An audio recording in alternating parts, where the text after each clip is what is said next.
support group, join things that help uplift you, where you are in safe spaces to create your truth and to tell your truth and understand that you can recreate a brand new story as you release. And so the death of a lie is not just about recognizing the lies, it's about releasing them so that you can make room for something else.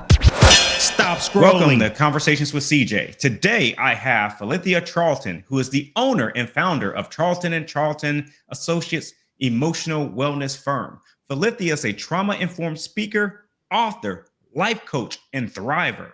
Her mission is to teach her audience to navigate stress and transform trauma through transparency, resilience, and healing. With only 2% of children in foster care earning a college degree, Phillitia exceeded the odds by earning her bachelor's degree at Alabama State University.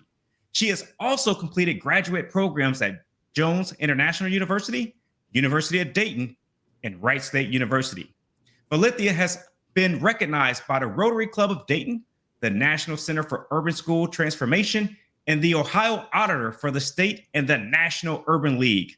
Phillitia is a highly sought-after speaker who transforms any audience she encounters. As a playwright, she also has taken her book, The Death of a Lie, from page to the theater stage to promote her message on hope and healing to sold-out audience. And I will tell you this, she is also a wonderful, amazing human being. I've known her since I was a child, and you are about to be wowed with her wisdom and insight. Today, I welcome Phillitia Charlton to Conversation with CJ. How are you? I'm doing fantastic. Thank you for that amazing intro. I feel great. Well, thank you for joining, and I'm sure that this is going to be a great, conversation that we have today. It's I want to take it back to just jumping in and talking about the book that you wrote, The Death of a Lie. And that book, I'll never forget when I saw the title. I was like, wow, strong title. What is she talking about? What is the death of a lie? The death of a lie is about embracing lies that we tell ourselves that allow us to betray ourselves and deny our true reality about who we are, how we show up, and how God created us to be. And bigger than that, it's the understanding that making mistakes doesn't make you a mistake. So that's pretty much what it is. And it dives deeply into acknowledging your truth, owning your truth, telling your truth, and releasing the lies that keep you bound into a life that doesn't belong to you. Wow. This resonates with me so much because, oftentimes as we're growing up, there are different lies that we're telling ourselves, or we are creating these cages that we're living in. And it may be from, just experiences that we've seen, it's always been this way, from, different like generational curses that we kind of call in our community and things of that nature. How do you address those lies and deal with them as you're becoming an adult or any age of maturity to say there could be something different here? Mm-hmm. I think that's a really good question. And that's kind of the framework of when I wrote The Death of a Lie, I was thinking to myself, what does it mean? The same thing you asked me. And thinking about the idea of first you have to acknowledge the truth. Are you really happy with who you are? Are you living a life based on victimization? Are you living a life based on promise and opportunity? And then no matter what is your role in the life that you have? So it's really about learning what victimization means to you, whether or not I'm doing something that I love, something that I like, whether or not I live where I want, I'm dating who I want, I'm married to who I want. I have a role in all of that. And so once you can kind of accept that you're no longer a victim, then you're able to move forward and own your role in the truth. It doesn't dismiss what happened to you because, like you said, we all have trauma, we all have things that we've gone through, things that we go through, but the death of a lie encourages you to think about this as things that we grow through. And so the opportunity is there for you not just to have had the experience, but to use the experience to transform your whole existence and your whole life emotionally, spiritually, financially, and physically. Wow. I wonder what would you say to this? So as a kid, I was growing up and my family would, they set me down. They said, hey, you're going to be the one. You will be the one to go to college. And so they were like pumping this into my head, right? You will be the one to go to college to break this generational curse because Mm-hmm. at that time no one had gone to college, let alone graduated from college. But somewhere, for whatever reason, they were like, it's you. And what I realized is that I was carrying a load of stress at times Mm-hmm. that I may not have needed to carry. So I wonder, with within the realms of a death of a lie, would that be kind of categorized as a lie? I was telling myself that I had to carry that when I really didn't have to carry that burden. I just needed to be me. Mm-hmm. What would And you I say to think, that? well, I think of it like now as looking at it not as a burden, but as an opportunity. So there's a Mm, light like that shines within you. And it felt like pressure at the time, probably because of the way that was being communicated to you. But look, people saw promise and opportunity in who God created you to be before you could see it. And it translated as, in my opinion, it translated as stress when it was really like, we value you, we see you. You have something so special, you're different than us, and we want you to realize that. But at the time, it felt like you want me to be the one, the savior, and it's not necessarily that, but that's what it feels like. It feels like a literal weight on you. right. But in this framework, it's like, wow, you see something in me that you haven't seen in others, and maybe that you didn't even see in yourself. And you trust me with the responsibility of taking these opportunities and bringing them to fruition in a way that our family has never done that. So I look at it, I reframe it now and look Mm, at it like, wow, that light was shining in me even when I couldn't see it. And it was shining so brightly that someone who hadn't experienced it could still see it in me. wow. I appreciate that. And I can take that message along as I talk to my nieces and my nephews and my children as well. Mhm. To use it as an opportunity Mhm. and not place it as a burden. That they have value. You talk about trauma and in your work and whatnot. Why is it important for us as adults to heal from our trauma? I think that first, the healing is not a period, right? It is ongoing. And so I think that there's the pressure, right? Like, okay, I had a bad childhood. I have to be healed. I wasn't a great this, or I did that wrong. Let me be healed. No, it's a process. And I talk about trauma because we never had the conversation. You and I didn't have the luxury of having the conversation about wellness and well being when we were evolving and going through college and transcending boundaries and coming out of generational curses. And so I think it's important because if you're a person who doesn't look like what you've gone through, I feel like you have an obligation to let people know that there was something involved in this process and it wasn't easy and that it wasn't always roses. And so I think that dealing with trauma gives you permission as the person who's carrying the message to not be perfect, to be messy, to not have to always stand up and look like everything's together, to cry, to get angry, to be frustrated, and to acknowledge some of those things are deep rooted, and some of those things you're still working through while you're successful. Not with the understanding that when I get successful, all those things go away. So I think that dealing with trauma is so important and talking about it as a process and something that we grow through continuously, not once we arrive, it's over. Because we're dealing with an age of super sensitive people. We went from don't say anything, leave everything at home, to you say one thing and I will try to take your livelihood. And so Mhm. I think that giving people permission, number one, to feel the feelings, but also going back to that death of a lie, own your role in your own healing and your growth. So yes, you've been through trauma, but it's not your responsibility to heal or fix my trauma, but it's both our responsibilities to acknowledge it and to learn how to respond to one another as I go through my healing journey, which is ever evolving, personally, spiritually, financially, and especially in any type of relationship. And I don't just mean like spouse, male, female. I'm talking about, like you said, with your kids, with your parents, with your colleagues and coworkers, because we get triggered from trauma and we get offended from things and people don't even know what we're talking about. And so that's why I say it's forever ongoing, because I believe that suicide rates are high. There's such a disappointment in the fact that I have the things that I'm supposed to have. I've arrived and I still don't feel good about it. Or I don't have the things I'm not supposed to have and I don't like who I am and I don't believe there's another opportunity for me.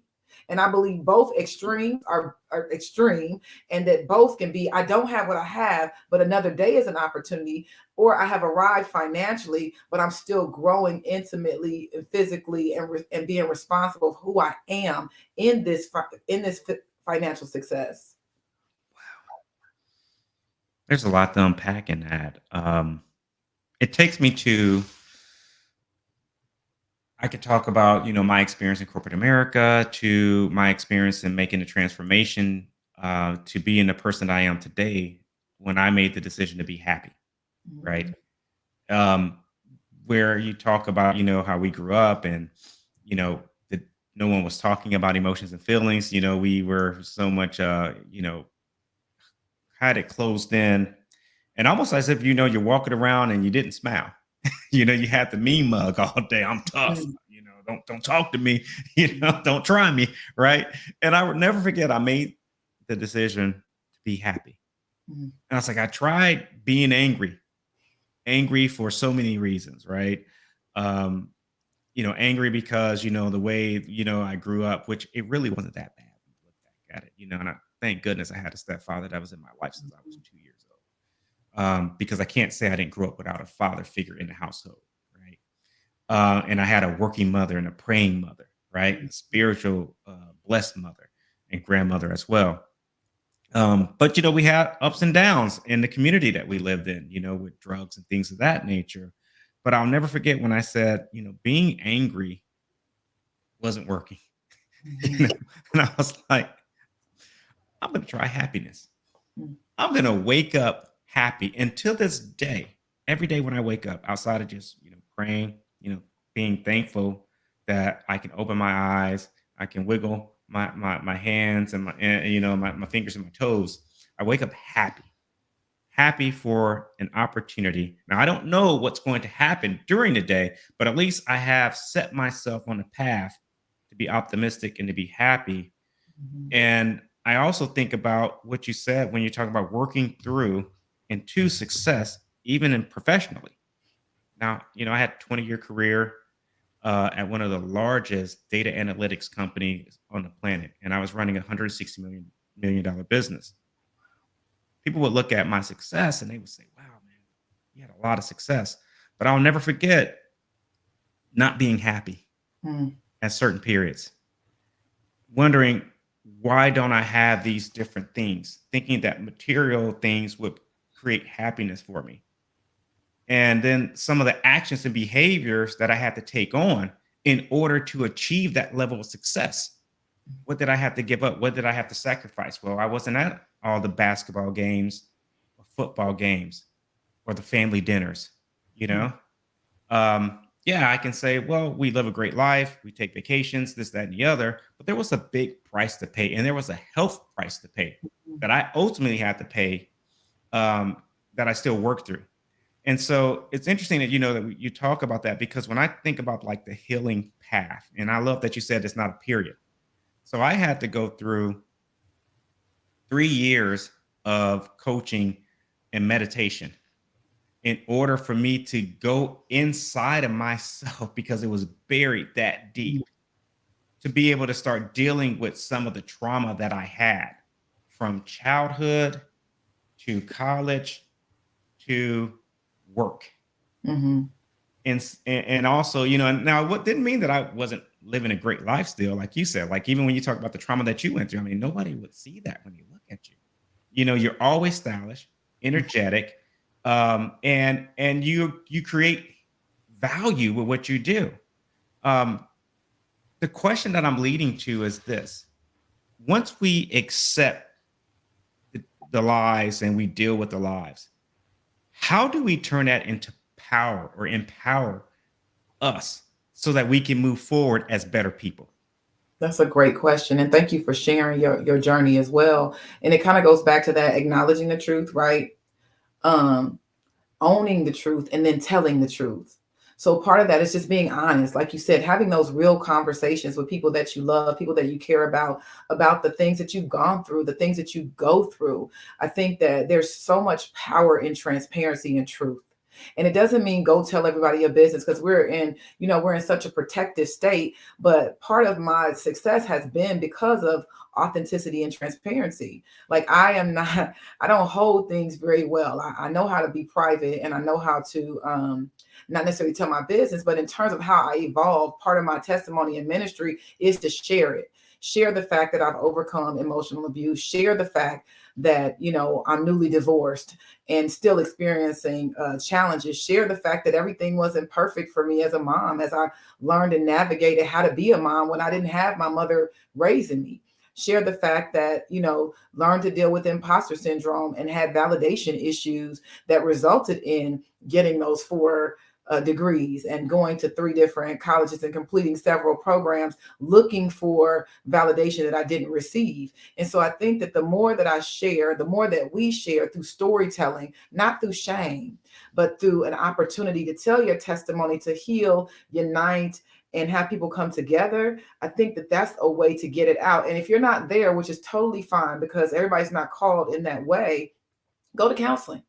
Make sure, get a support group, join things that help uplift you, where you are in safe spaces to create your truth and to tell your truth, and understand that you can recreate a brand new story as you release. And so the death of a lie is not just about recognizing the lies, it's about releasing them so that you can make room for something else. Because to your point, what we don't release is showing up in our body. It's showing up in our hearts. It's showing up in our blood pressure. It's showing up in our joints. It's showing up in our hair. It's showing up basically in how we physically move. All of that, the body keeps the score, is happening. So you have a personal responsibility, even if it's not through service to others, to release that, because people that love you need you. And they don't necessarily need you whole, because I don't know what whole necessarily means, but they need you present, and they need you in your right mind, and they need you to be available for good things to happen. They need you to be available for happiness, so that you're not basically spewing all of your trauma onto others, thinking you're having a conversation when you're really just dumping because you don't have the right outlets. Wow. Or you're internalizing and you're withholding love and not giving love because you don't have the right outlets. Mm-hmm. Mm-hmm. Wow. Well, where did you see you know, I know you say that, you have to deal with the lie yourself, but I saw like on your website, and I was talking about your play, and fantastic that you wrote the book, and then you said, you know what, I'm going to take this to the stage. And I've known you for a long time, and I was, when I was preparing for this conversation, I'm like, I don't remember her being an actress or a playwright. I know you did it, right? And it was like, how did you come up with that idea and say, you know what, this could be a play, and I'm going to deliver this book and create a stage production? Where did that come from? It really came from something I've always wanted to do. I was the kid who used to do my own radio recordings in my room. I had a little red radio and I would have my microphone. So I've always wanted to like be on a talk show or have a platform. And I always wanted to host something. I was always in the Easter plays, and I started writing poetry in sixth grade at the age of 12. And I was always in the Martin Luther King content, the speaking competitions. And so all of the stage was very familiar to me, but my confidence wasn't there. So, Mm. but I was always pushed forward to do those things. And in high school, I became like vice president. I got most school spirited because I was always hosting something or putting something together. And I was the person that was not in a clique. I was cool with everybody. For And sure. so, and I enjoyed that. Because Uh-huh. honestly, though, it kind of guarded me too, because it kept me protected from having to tell my story. So I'm like, if I can bounce around, I don't really have to give all of myself, which I didn't know that's what I was doing at the time. But it was part of that mask and that character of, this is the Phillitia during the day, but the Phillitia that's going home is living in a hoarded house, being physically abused. And so I didn't want that situation to change, because I knew that if I told somebody what would happen, I could be removed. And at least I was safe in some sort of way in my home. So I made a decision to go to school and not tell anybody. So part of that acting came about to act like everything was okay, and it was not okay. But then I found I found release in it. I loved people. I love making people laugh collectively.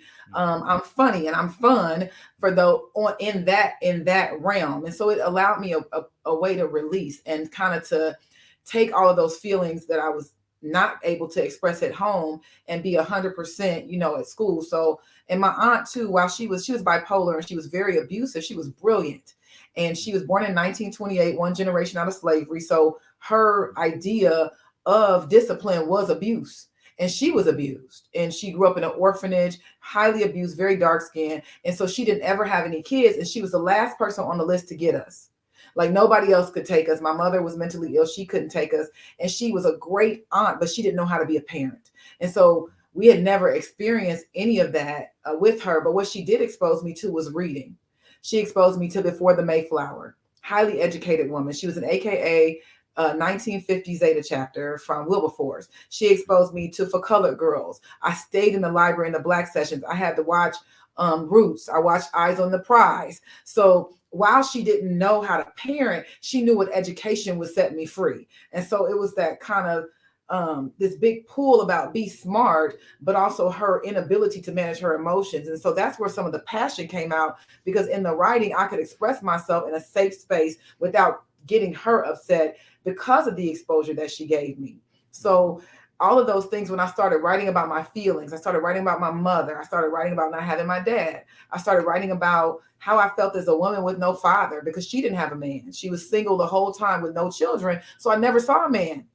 And so all of those feelings, questions, emotions, thoughts were coming up for me. And the way I was able to express them was because she gave me education, Black specifically education, African American greats. I was like, oh, this is how we express ourselves. Zora Neale Hurston, Toni Morrison. I met Maya Angelou. Like, so while I have this tumultuous childhood, I had this woman on the other side saying, go be great.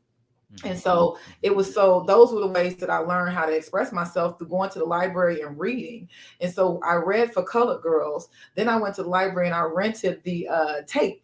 And I was like, oh my gosh, I love this style of presenting and of poetry. I wanted to do redo For Colored Girls. Then I'm like, Tyler Perry did it, and I got mad.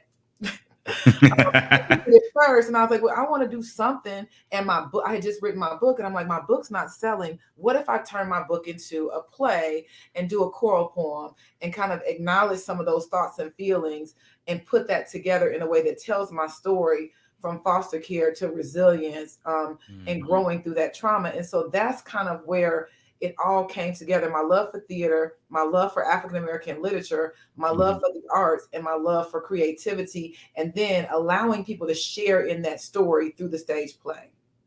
Wow. I appreciate that, because I never knew that. And because I would add to everything that you said is that one of the, wonderful things about you as a person is that you always meet people where they are.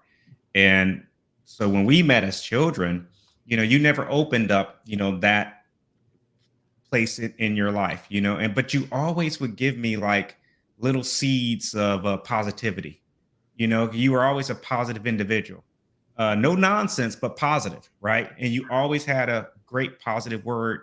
And I remember that in all our engagements, that we would have when we would have conversations and things of that nature. So it's amazing to see, that opportunity again goes back to that opportunity, right? That you had, that you took upon it when you were reading in a library and you were becoming well versed on, different plays and different authors and just education itself.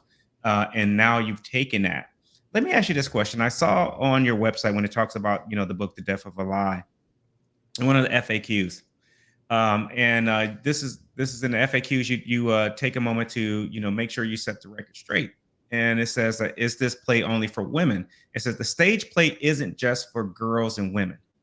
Daughters are looking to men in their lives to love them, lead them, and teach them their worth.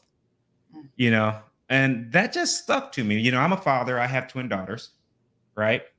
Tell me more about why would men see the play potentially as, oh, it's just for women, and when there's so much more that's happening within the play.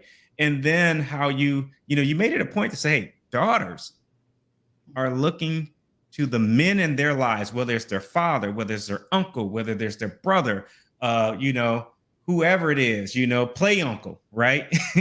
But they're looking for them to love them, lead them. I would say protect them as well, Mhm. right? And teach them their worth. And I say that as a cisgender woman. So I think that's really important in this conversation and growing up.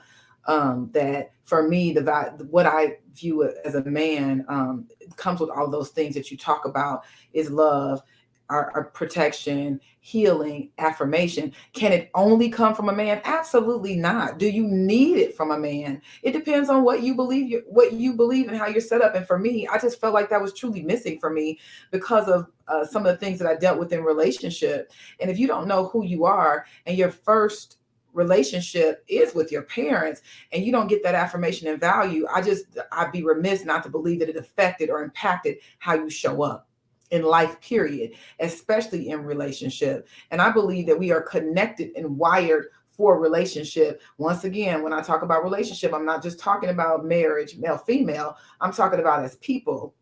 And it doesn't matter what your sexuality is, people all experience heartbreak.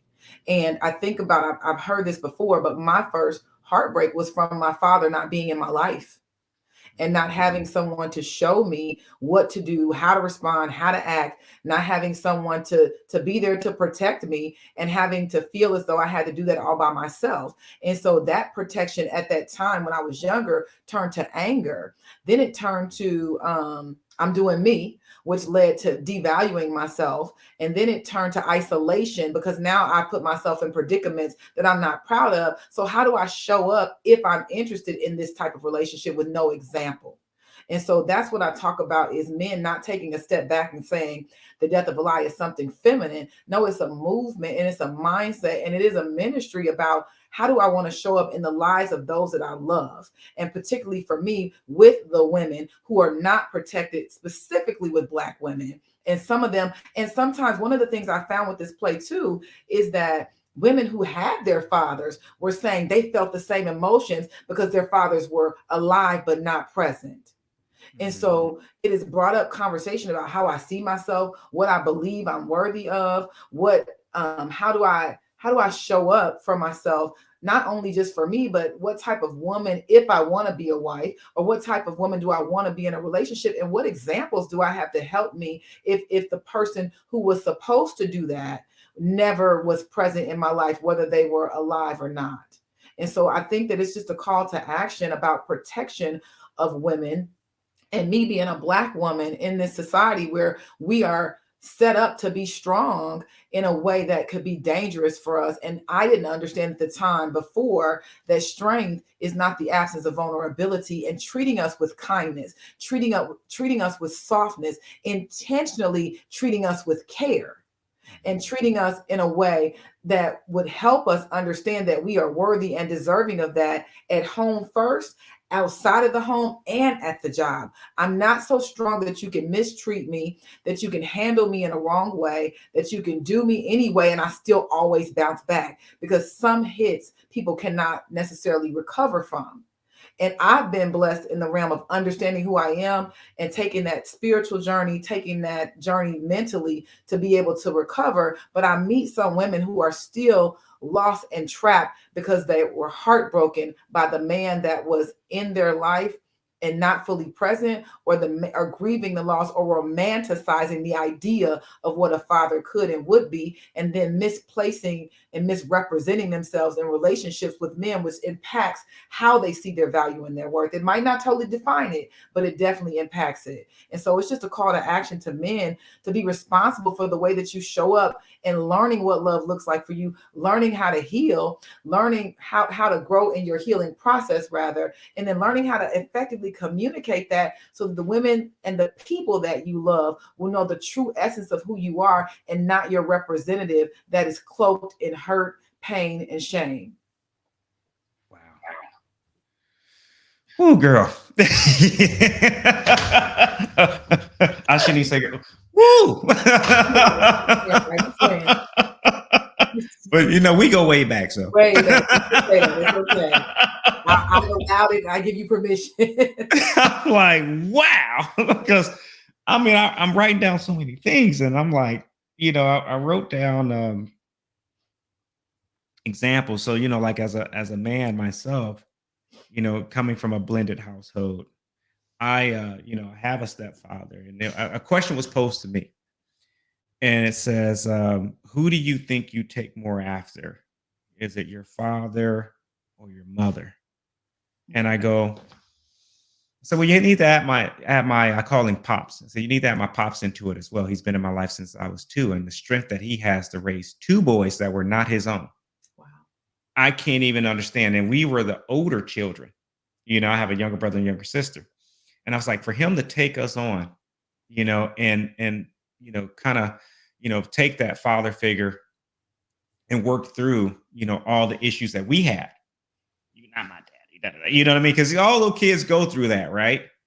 Um, and the greatest, tribute that I can give to him is that I call him pops. Mhm. Because he is like my father. Now I don't disrespect my biological father because he's in my life as well. But to answer that question, I said, well, a lot of the exterior that you see in me comes from the example that I saw every day. So I love cologne. I love the smell really good. I got that from him. Mhm. I love nice shoes. I love to dress well. Got that from him. And I said, and I learned how to argue watching him, for good or bad, right? Because that was the example. Right? That Yeah. was the example for good or bad. That was the example in the household, was that was the father figure that I had to see every day coming in and out of the household, when he would go to work and whatnot. And also when he would even cook. So I love to cook because he used to cook meals. My Mhm. mother worked 12-hour shift at a factory. And so, he grew up having home cooked meals. And so he wanted to make sure that we were fed because, we didn't have a lot of money. So you got to cook. You can't go out. Nobody went out back then, right? So Right. he would prepare those meals for us, and I would see him chopping it up meticulously. The same way he taught us how to clean the house and things of that nature, I saw him applying that.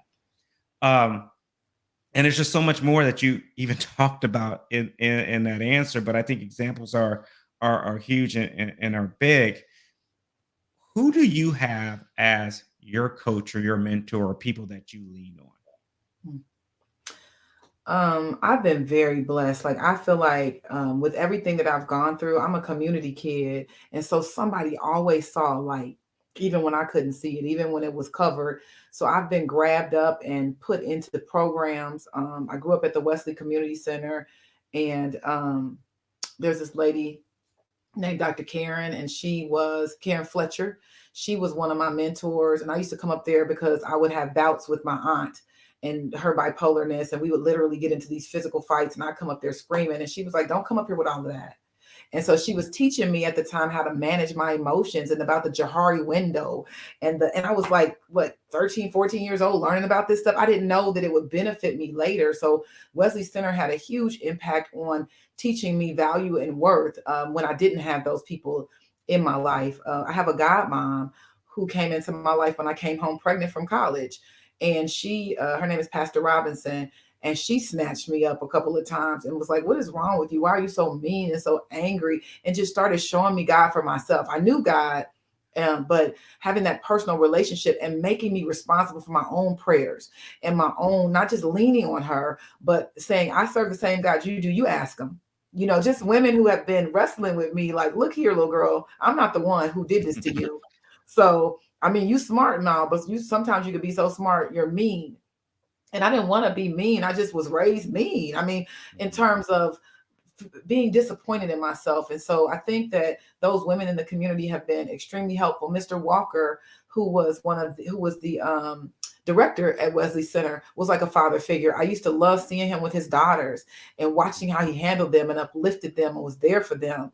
And then I had Mr. Freeman, who was my Sunday school teacher. He always had something sassy and smart to say to us, but it was in love. And so he was a huge father figure to me. And I actually came home. I didn't have my mom, my dad, my aunt was, on her bipolar.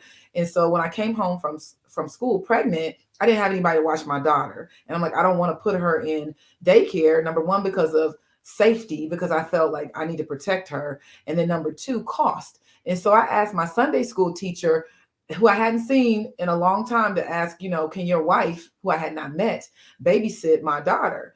And she was like, first of all, who is she? I don't know Phillitia.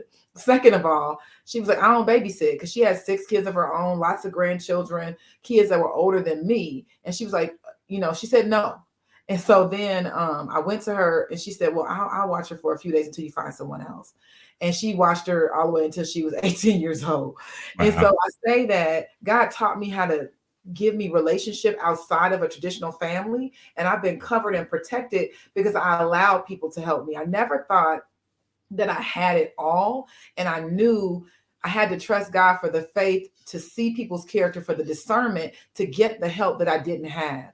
And God is reminding me of that a lot recently. Like, if you don't have something, have you owned your role in Mm. getting what you need? Because there's a community of good people out here. Isn't everybody's not horrible. And so if I don't step up and I don't open my mouth and I don't pray and expect something, then I'm not going to get those mentors, those relationships, and those people who are there to help me. I was just recently in a room with multimillionaires, and it was a very selected group of women who are amazing, who've decided to mentor my generation to take some of the board seats that they have, because they're tired of people. There's only like 3 of them. They were sick of people confusing them with each other, and they're like, we want to gather these women together, and they selected me. And I thought, and they're busy. These women are multi-million dollar women. They're busy and they're good and they serve on boards, but still they made the time to connect with me, because I believe that because the desires of your heart will be granted. I want to be mentored. I want to be included. I want to learn how to serve in different capacities. I believe if you open yourself to those opportunities, you expect them, then they will meet you where you are, not because you are so good, but God says that you're worthy. And so in the room, it's like, as I sit in the room, I sit in humility, but I also sit in worthiness now. So I'm grateful that you selected me, but I thank God that something I've done in service or in character has allowed me to be in this room, because I'm going to be in another room and I'm going to have to pull somebody else in. And I can't be in there like, I'm just so happy that I'm here. No, I'm here in power. I'm here in authority, and I'm here in worthiness. And my job is to create the same opportunity for others. And so I would just say I've been so blessed. While I didn't have my parents and I grew up in this environment, I've been so taken care of by community and blessings and like-minded people who just decided, I see something, I'm going to help you the same way that I was helped, or I want you to help, and now you go get somebody else. Wow. That's amazing. That's awesome. That's awesome. Where do you see the death of a lie in the examples of women that are in corporate America? Because I know you do work in corporate America as well. Mhm. What are some of the lies that they're telling themselves that's probably holding them back that they need to work through and heal from? That's good. I think imposter syndrome is huge. That they're not worthy. That they're lucky to be there. That they should be so happy for this experience. I'm like, and what is wrong with confidence and humility? And I think with women, it gets really murky because people don't want to be cast out or called out of their name as a dominant, a alpha female. But where is the idea that I'm not supposed to be here? Who gave us that idea? Why aren't you supposed to be there? And why can't you be there while you're still learning and growing, but still giving respect to the fact that you're there because of what you know, but you're also there to grow? And so I think that that's one of the lies, is the imposter syndrome, that we're not supposed to be there, or while we're there, we're supposed to know everything and we're not supposed to make any mistakes. I think that in corporate America, the lie that you have to be intimidated by other women who are just as strong as you in their careers, are doing better than you. I think that that's a lie, because I think that there's an opportunity to be inspired to greatness, and also to collaborate and not just see somebody as a threat or someone you aspire to be, but someone that you admire, bringing your best self. So you don't want to be that person, but you can have the qualities and characteristics and see where you shine while you admire this person, versus choosing to be intimidated by this person. I think the other lie that we tell ourselves is that we're stuck and that we don't have a voice. Like, well, this is just what it is. No, it doesn't have to be that. It might come with consequences, but the very door that closes, as we well know, could be giving you another opportunity. And so sometimes I've seen women who, they're counting down the days to retirement, but you still got 10 years. Mm. And I'm like, wow, you really don't trust yourself spiritually, and you don't trust your talent, and you don't trust your education to allow you to do something that you love because you were selected and picked for this. You don't believe that you're worthy enough to be selected and picked for something else. So you've pretty much, as you said, caged yourself. And imagine how that's translating in your relationship with your children. Imagine how that caging yourself is translated in relationship to your mate, your spouse, your loved ones, and with your siblings, and with people who have not caged themselves. And so I think that those are some things also. And then when we talk about the lies we're telling ourselves with money, that women can't make money, that money's difficult, money is challenging, I'm not worth the amount that I'm charging, whether I'm getting a salary or whether I'm packaging my things, believing that my worth and value is based on what somebody else thinks it is, instead of me believing that I'm worthy of what I'm asking for, and that there are people there that it will resonate and pay what I'm worth and valued. I think a lot of women struggle with the pay gaps as well. And those are some of the lies that I believe that they're telling themselves, where the solutions are owning your role in your truth, because it doesn't mean that it's not true. Because I would never tell anybody what they believe is not necessarily their version of the truth. I would just ask them, is anything else possible other than what you see? Mm, mm, mm. That's rich. Really, really rich. Wow. Yeah, yeah. I can see how, dealing with those lies that, women, female professionals are telling themselves can really help them and unlock, Mhm. some potential, Mhm. that and give them access to new stages of growth. Um, Philithia, what do you want your legacy to be? I saw that question, and I said, "That's a question I ask other people." All right, okay. I said, "Okay." I think that one of the things that's really important to me is you are not your circumstance. Mm, You are not the sum of your circumstance, and you should not be living out someone else's story. mhm, I think that those things are very, very important. And also to be able to understand, for me, it is your responsibility to operate in authenticity, transparency, and truth, because I know that it's freeing and it's liberating, even though that it can be hard. mhm, So when I think about authenticity, transparency, and truth, those things are so important to me, because I know I want every bit of life that God has for me, and I want it to be good. I want it to be rich. I want each moment to be reflective of his promises, not perfect, but good. And in order to do that, I want to live in a truth that doesn't betray myself. And so I want my legacy to be people seeing that in me and inviting the opportunity for that in themselves, especially people who have been through some of the similar traumas that I've been through, to understand that might have been the period in somebody else's story, but it's the opportunity in yours. mm. Do I see, just gonna put it out there, a movie in the making? The I death would of a lie, the love, movie. I'm a writer, so I'm a creative and writer. I would love to have a series on Netflix. That's one of my goals. I would Wow. love to branch this character out more. Lord knows I would love to tell some versions of my college story, that people can resonate and laugh with and cry with. So yeah, I absolutely would love to do film and do more writing, because storytelling is what connects us. So yes, I would love that. They just give me a little bitty part, like in the Roxanne Shante Netflix movie, I believe it was on Netflix. At the end, they show like the young Nas when he Mhm. runs up to her, and they were like, "Oh, this is Nasir Jones," and you don't know unless you know his name. Yeah. Like, oh, Nah. it's Nas. Yes. So you can just show me at the JT days. You just who's this little light skinned dude she talking to? Not the JT Oh, days. that's oh, What? that's conversation with CJ. Come on. I love it. I love it. she was putting positive seeds, into him, telling him to be happy and things of that nature. Yes, yes, yes, yes. So where can people, find you and buy your book, and just, really continue to engage with you? Well, I'm on LinkedIn as just Phillitia Charlton, and that's the spelling that you see in the title here. I'm also on Facebook. I have following there as well. I go live and do different things and talk about my life. I do reels just to lighten it up a little bit. So I'm on Instagram as well, and also on my website, which is www.charltoncharlton.com and www.thedeathofali. And my new website that is launching is my coaching academy to teach people how to coach in a way that's wholehearted, real, true, and authentic, and to make money and be credentialed.